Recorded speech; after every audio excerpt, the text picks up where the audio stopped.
2026వ సంవత్సరము వృషభ రాశి వారి అదృష్టము. మరి ఈ వృషభ రాశి వారికి ఈ సంవత్సరము 75% అనుకూలము. కృత్తికా నక్షత్రము 2, 3, 4 పాదాలు, రోహిణి నక్షత్రము 1, 2, 3, 4 పాదాలు, మృగశిర నక్షత్రము 1, 2 పాదాలు కలిపితే వృషభ రాశి. మరి ఈ సంవత్సరము వృషభ రాశి వారికి రాజయోగము పడుతుంది.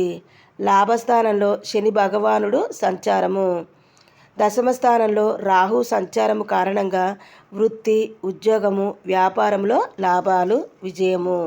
గురు సంచారము కారణంగా జూన్ నుంచి ఒత్తిడి పెరుగుతుంది. శ్రమకు తగిన ప్రతిఫలము లభిస్తుంది.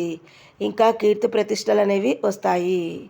మరి అలాగే అన్నదానం చేయడం వల్ల విశేషమైన ఫలితాలు వస్తాయి.